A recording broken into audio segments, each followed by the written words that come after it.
Hey guys, welcome back to another video about Elden Ring. Actually, this video could apply to any of the Dark Souls or Bloodborne, Soulsborne, whatever you want to call it, but specifically applies to From Software titles in this genre. Specifically Elden Ring today because obviously it's new, and if you want to get views, you use newer games, right? So, today we're going to talk about what I would call the secret to choosing your starting build. It's not a secret per se, it's just not commonly spoken about by the majority of the vocal community of the Souls community. So first off, you always have around 8 or so pre-built starting classes. And they're all different, and basically the way it works is that these are pre-builds. They start you in a direction. Let's say you want to be a sorcerer. Well, you're probably going to want to pick, the sorcerer type character that starts with some magic and some high intelligence. Let's say you want to be a warrior, but you want to still dabble in magic. There's a pre-build for that. There's a pre-build for just about anything, and then you have your basic nothing build that you can start from scratch with no stats and just build from there. And honestly, in my opinion, and in reality, the build that you choose in the beginning literally only determines the difficulty you'll have in the beginning of the game. In all Souls, this applies to all Souls games. How you start is only just determining how well or how easy it's going to be for you, because in the end you can build whatever you want. The way that the leveling system and the points work, you can build whatever you want, and guaranteed, almost unless you go into it knowing what you want to be already and you just pick a build and stick with it, you're gonna change your build halfway through.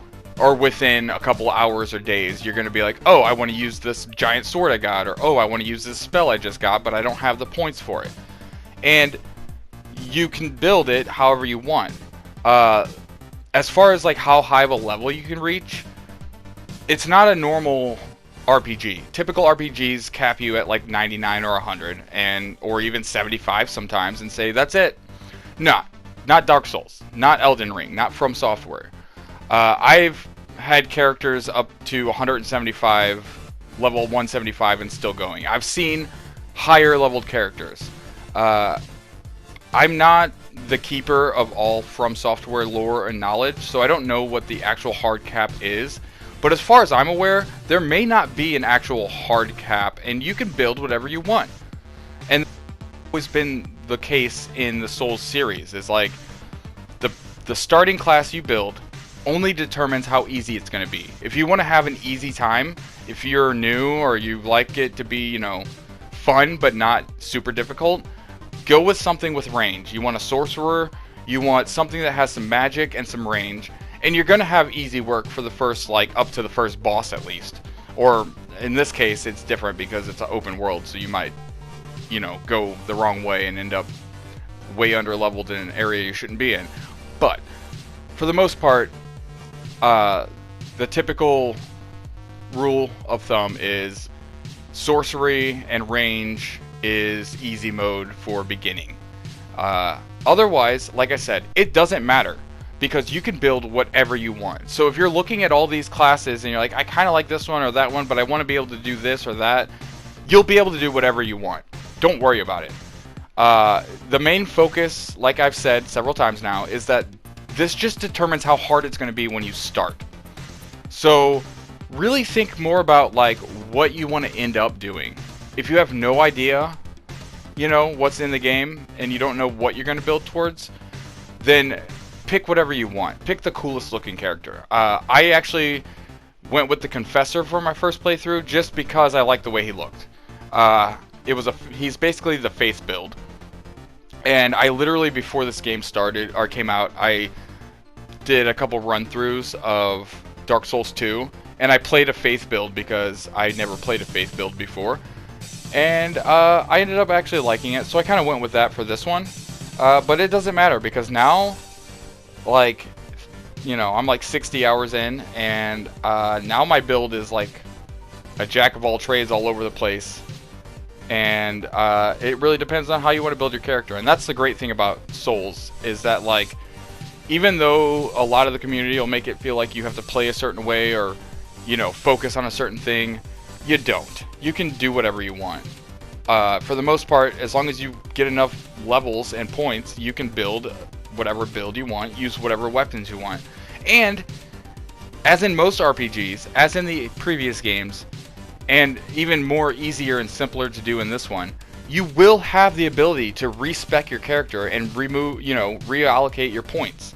So ultimately, it does not matter what you pick to start with. It doesn't matter at all. Again, going back to what I've said several times, literally it just determines how you're going to begin the game and how easy it's going to be.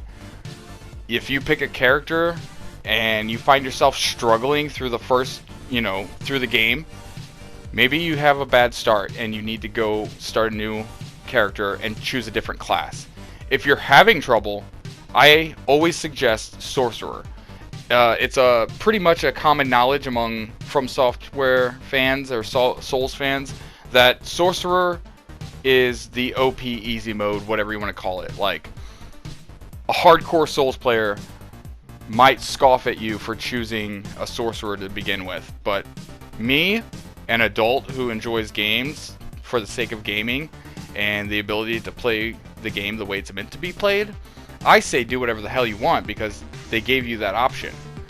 And so go with your heart's content. If you want to be Captain Underwear and run around naked and build your character up from the bottom, you're going to struggle. You're going to have a hard time. But it might be fun for you.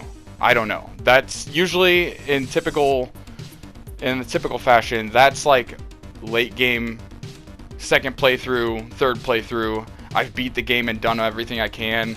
Now I want to have some weird fun, so I'll build a naked character and see if I can, you know, play the game with just fists. Things like that. But otherwise, again, the ultimate point here is it doesn't matter how you start. Your starting build only determines how easy it's going to be to begin. As far as like the keepsake items that you pick, again, that's up to you. You can go through and look it up to see what each one does and which one might make the most sense for you.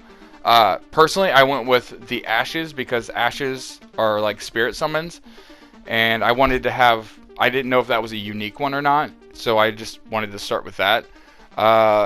Stone Sword Key would be a decent one to start with.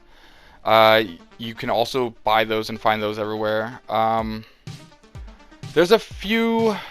I mean, again, it's a matter of choice. There is no, like, you should start with this option. In Dark Souls 1, you could start with, like, a Master Key, and a lot of people chose that because it was pretty helpful to have early in the game. It made quite a difference if you knew where to use it. So far in this game, I have not found... nothing looked like it stood out. Nothing looked like it was like, oh, you probably need this for something. But I know I'm wrong. It's a From Software game, so for sure one of those items is like special for some reason, and if you start with it, there's a reason that like you get to pick it for a start thing. I just don't know what that is for this one yet. And again, you could look it up, but that's not what this video is about. This video is about just the secret to starting your build and the you know, unspoken ways of Souls games. Again, in my experience, this isn't the whole community, but in my experience, a majority of the hardcore major vocal players can make the game feel like it's got a bit of a stigma to it. You know, you make new players or casual players of games feel less welcome, or, you know, feel like they can't do it. Well, let me tell you, once again, this game is an RPG. Every Souls game is an RPG at the heart and soul, and it's meant for you to build your character however you want. They wouldn't give you 100, 200, 300, you know, levels and points to put into your stats if they didn't want you to do whatever you wanted. That's you know, it might not be hardcore, but it's in the game. It's meant for you to use it, so use it. Don't judge yourself based on like how you start. Make it easy. Let me tell you a secret about most Souls players, and especially like the old school hardcore ones. They'll make you feel like you're not good enough and you need to get good at the game. If you're having an issue somewhere, oh, just get good. Oh, you're just not good enough. But at the same time, they're the first person to show you every cheesy way to kill a boss and every cheese that there is in the game. You know, and to me, like, that's not hardcore. That's just, you just know something that I don't know yet. And that's how a lot of the negative side of the Souls community seems to be, is like, if they know something that you don't know yet, you're not good enough. But there was a point that they didn't know either.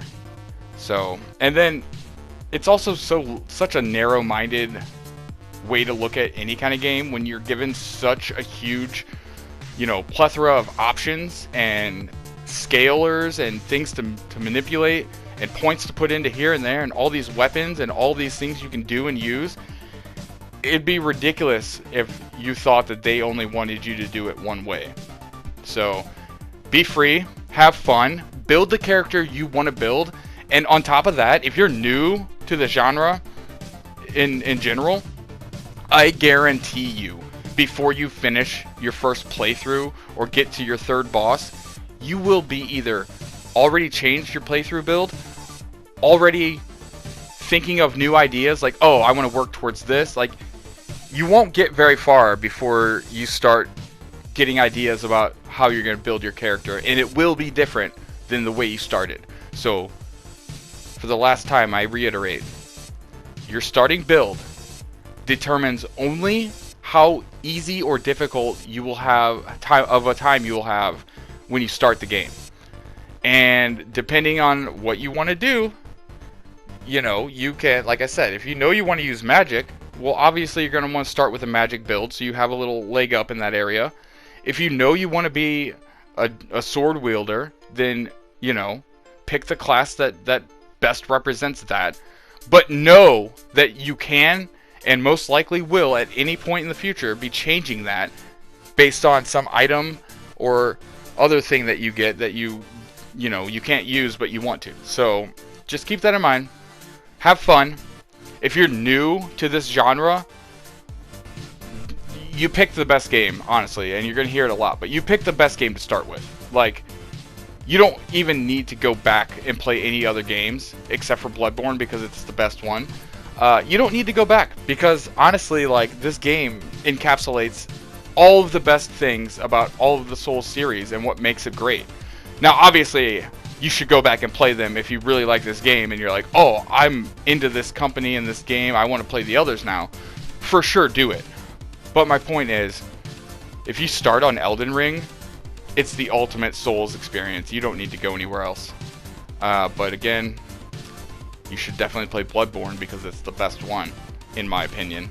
Otherwise, go out there, build yourself a crazy-ass character, pick whatever you want, don't judge yourself, don't let anybody tell you did it wrong. There's no wrong way to do it. The only wrong way to play this game is to not play it. And that's my opinion. If you're still here, sorry I'm stuttering. I have medical issues that require me to stutter sometimes. If you're still here, thank you. Hope you enjoy the game. Thanks for watching. Hit the like, hit the subscribe, hit the bell. I don't know. Like, you know what the people always say. I'm not one of those guys. If you're here watching my video, I'm happy enough. So thanks for that. But I would appreciate a subscribe. I love to see those numbers go up. So thanks for watching. As always, love you guys. Bye.